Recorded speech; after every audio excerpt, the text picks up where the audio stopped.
Welcome back. अगर आवाम को सहूलियात फराहम करने की बात की जाए तो निचली सतह से ऊपर तक हुकूमतें आवाम को उस तरह की सहूलियात मुहैया करने में नाकाम रही हैं जिस तरह से आवाम को सहूलियात दी जानी चाहिए, ख़ास तौर पर बुनियादी सहूलियात। और ऐसी सूरत हाल में और ऐसे हालात में बहरिया टाउन एक ऐसा प्रोजेक्ट है जो कि आवाम को बेहतरीन तर्ज ज़िंदगी फराहम कर रहा है।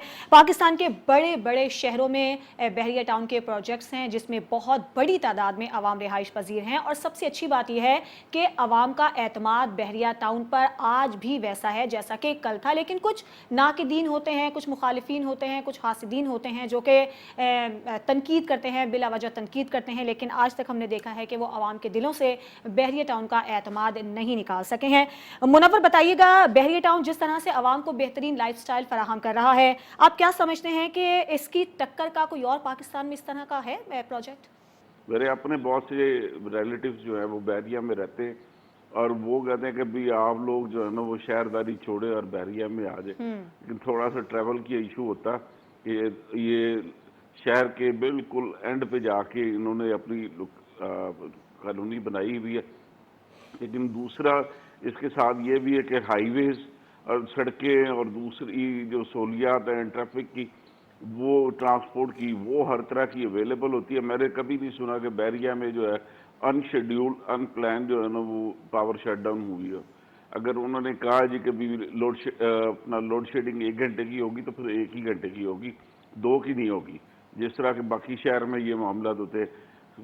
आप अगर आपको इत्तेफाक हुआ बहरिया में विजिट करने का तो आप रेजिडेंट अगर नहीं है तो फिर आपके लिए बहरिया की एंट्री भी बड़ी मुश्किल है।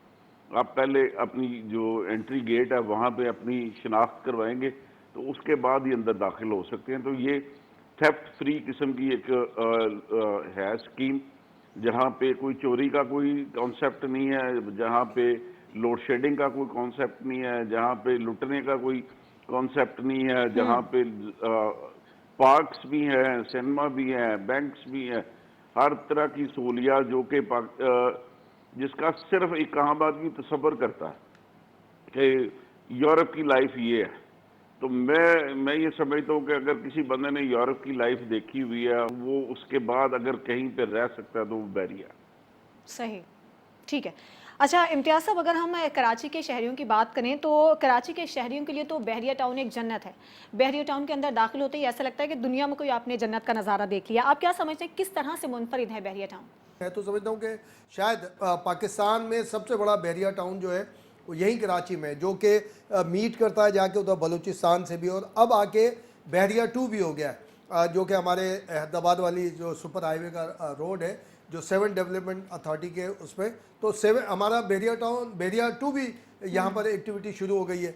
सारी फैसिलिटीज़ वही है, आप जाएँ तो बिल्कुल कि किसी ज़माने में कराची में भी इसी तरह होता था, इस्लामाबाद में भी हाउसिंग ऐसी है कि बाहर की वॉल इतनी होगी कि अंदर जो आपका कमरा है, जो ड्राइंग रूम है या बेडरूम है, उसकी विंडो नज़र आना चाहिए। स्टैंडर्ड ये दुनिया में भी और कराची में भी हम देखते थे एक माजी के अंदर इस तरह से होता था। तो वो आपको बहरिया में नज़र आएगा कि आपका जो बाहर की वॉल है, अंदर आपको जो बेडरूम है या आपका ड्राइंग रूम है, उसकी विंडो आपको ओपन एक नज़र आएगी, और पानी वगैरह फैसिलिटीज़ भी है। देखिए एक प्राइवेट प्रोजेक्ट है, वो आपके पास ऑप्शन है। आप एक लाइफ स्टाइल अच्छा अपनाना चाहते हैं, एक एहतमाम के साथ रहना चाहते हैं तो जाएं।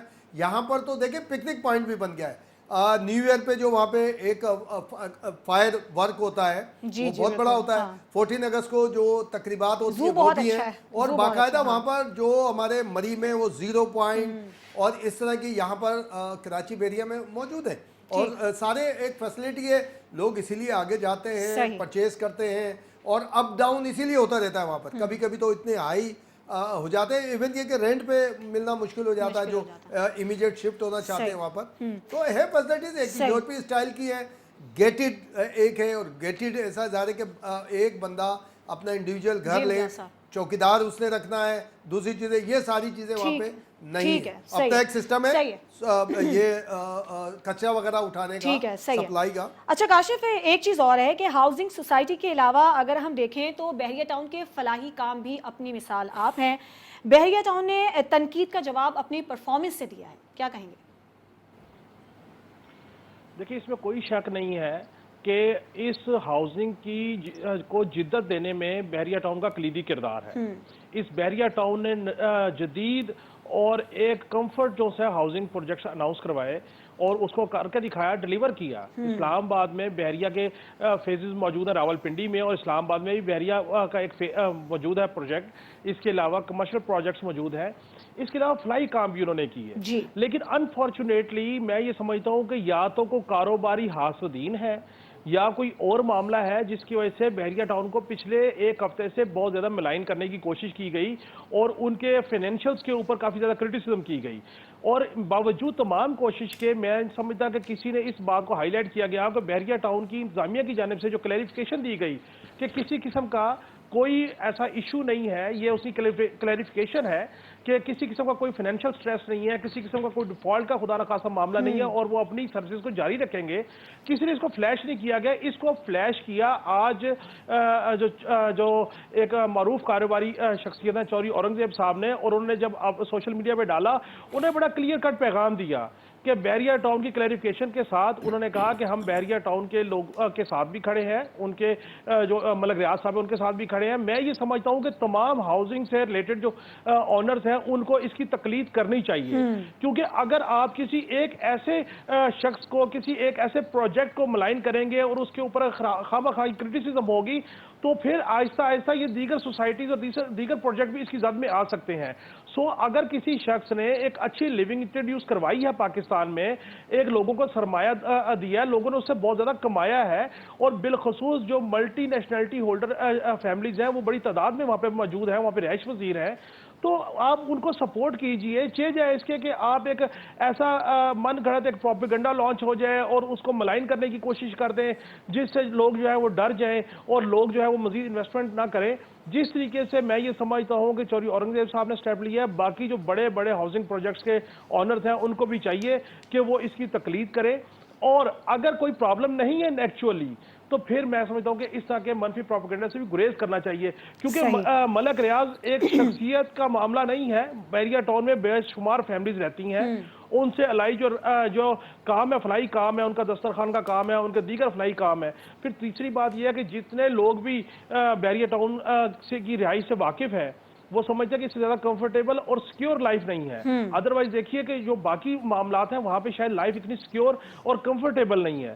سو اگر کوئی اچھا کام کرے پاکستان میں تو اس کا دفاع بھی کرنا چاہیے کہ نہ اس کے کہ اگر کسی کو اس پروجیکٹس پہ عداوت ہے یا ملک ریاض صاحب سے کوئی مخاصمت ہے یا مخالفت ہے یا کوئی معاملہ ہے تو آپ اس کے تمام کی تمام جو ساری زندگی کی سرونگ ہے پاکستان کے لیے, اس پروجیکٹس کے لیے, اس انڈسٹری کے لیے, اس کو ملائن کرنا شروع کر دیں. میں یہ سمجھتا ہوں یہ بڑی زیادتی کی بات ہے. بالکل ٹھیک ہے, میں آپ تینوں کا اس سیگمنٹ میں بہت شکریہ ادا کرنا چاہوں گی, اور بات بالکل ٹھیک ہے, اس میں کوئی شک نہیں ہے کہ شہر سے پرے قدرتی ماحول ہے, صاف ستھرا اور طرز زندگی ہے جو کہ ہر شہری کا ایک بنیادی حق ہے, اور ملک میں پہلے سے موجود جو سوسائٹیز ہیں وہ بحریہ ٹاؤن کا کسی بھی طرح سے مقابلہ نہیں کر سکتی ہیں. بڑے بڑے منصوبے لگائے گئے لیکن جو سہولیات, جو طرز زندگی بحریہ ٹاؤن نے عوام کو فراہم کیا ہے یقیناً وہ اپنی مثال آپ ہے, اور اس کے عوام تو معترف ہیں ہی, ساتھ ہی ساتھ معروف بزنس مین چودھری اورنگزیب نے اس حوالے سے ایک ٹویٹ بھی کیا ہے, انہوں نے بھی بحریہ ٹاؤن کو سراہا ہے. اس کے علاوہ ملک ریاض کی جو خدمات ہیں خاص طور پر فلاحی کاموں کے حوالے سے بھی, اور جو انہوں نے طرز زندگی عوام کو فراہم کیا ہے اس کی انہوں نے تعریف بھی کی ہے. تو یقیناً یہ ایک بہت بڑی خوش قسمتی ہے ہم پاکستانیوں کی کہ ہمارے پاس زندگی گزارنے کے لیے ایسے پروجیکٹس ہیں, ایک ایسا بحریہ ٹاؤن ایک ایسا طرز زندگی عوام کو فراہم کر رہا ہے جو کہ یقیناً ایک, جیسے ابھی ہمارے مہمانوں نے بھی کہا کہ یورپین لائف اسٹائل کی طرح سے ہم اپنی زندگی گزار سکتے ہیں. خاص طور پر کراچی کے جو بڑے شہر ہیں وہاں پر جو بحریہ ٹاؤن کے پروجیکٹس ہیں بڑی تعداد میں عوام وہاں پر رہائش پذیر ہیں, اور خاص طور پر اگر کراچی کے بحریہ ٹاؤن کی بات کی جائے تو کراچی کو جیسے کہ ہم جانتے ہیں کہ بے انتہا یہاں پر پولوشن ہے, سڑکیں ٹوٹی پھوٹی ہیں, بجلی نہیں ہے, پانی نہیں ہے, گیس نہیں ہے, ٹرانسپورٹ کا نظام یہاں پر بہت زیادہ خراب ہے. اور اگر ہم لاہور کی بات کرتے ہیں تو وہاں پر آج کل ہم دیکھ رہے ہیں کہ اسموگ کی شدید خراب صورت हाल है जिसकी वजह से मुख्तलिफ बीमारियां भी जन्म ले रही हैं। और इसी सूरत हाल में अगर हम बात करें बहरिया टाउन के प्रोजेक्ट्स की तो वो एक बेहतरीन तर्ज ज़िंदगी और लाइफ स्टाइल फराहम कर रहे हैं।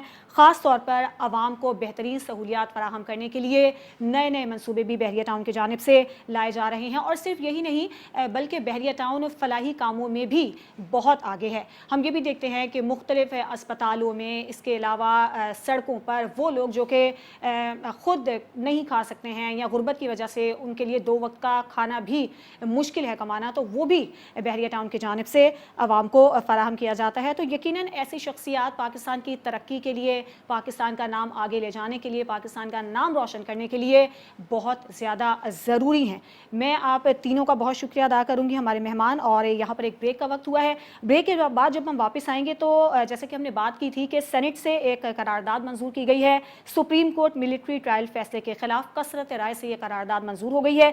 इस पर हमारे साथ आज प्रोग्राम में शामिल होंगे बैनुल-अक़वामी माहिर कानून हाफिज़ एहसान अहमद साहब और खालिद महमूद खान जो कि साबिक डिप्टी अटॉर्नी जनरल पाकिस्तान हैं। उनसे हम इस मामले पर बात करेंगे और हम जानने की कोशिश करेंगे क्या वाकई मिलिट्री कोर्ट से का क़याम नागुज़ीर है और जो यहाँ पर फैसले किए जा रहे हैं वही बनते हैं, क्योंकि हमने देखा था कि शोहदा फोरम की जानिब से भी और आज जो करारदाद मंजूर की गई है इसके असरात पर बात होगी एक ब्रेक के बाद।